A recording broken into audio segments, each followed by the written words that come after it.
Okay, it has come to my attention that a few of you would like a few tips on how to raise kids that tell you literally everything so that you can actually trust them. I want to preface this by saying I come from a background, I love my parents. I couldn't tell them anything. Every time I did, I was met with a lecture, extreme anger, and so I just did a lot of crap, lied about it, and I did not want to have that type of relationship with my kids. So I have 4 tips with you, starting with number 1. I always tell my kids, secrets make us sick. Have you ever been in a situation where you have held something in and the moment that it comes out, it feels so freeing, like it feels like a release from bondage? I tell my kids all the time that when they have secrets and things that they're keeping from me, it literally makes us sick. It steals our joy. It gives us anxiety. We're constantly wondering if they're going to find out.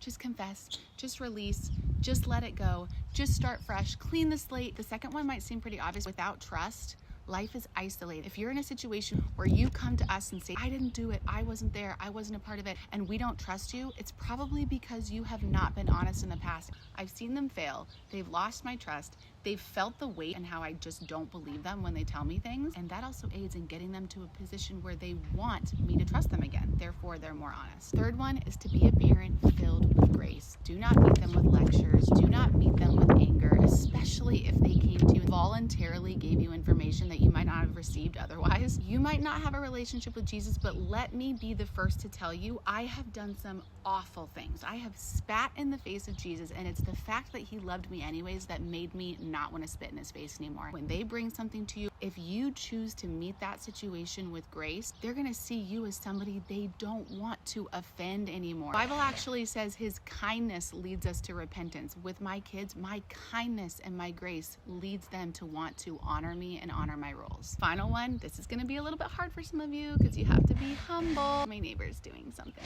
Relatability. When my child comes to me and tells me something that's going on that they're struggling with, sometimes my kids over-confess.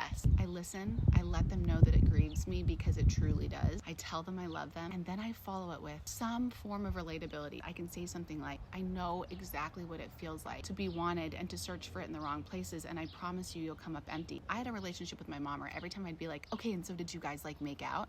She would be like, Amy Jo, I'm not going to tell you that. That's not appropriate. I say to my daughter, yeah, you know what I did? And he broke my heart.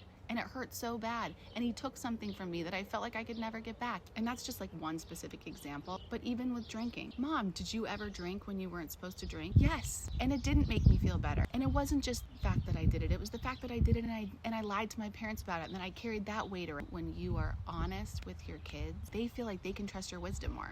So I don't think I'm like the best parent, but I do think that I'm winning in this particular category with having my child's trust, me trusting them. I hope you implement some of these tips and it blesses your relationship with your kids.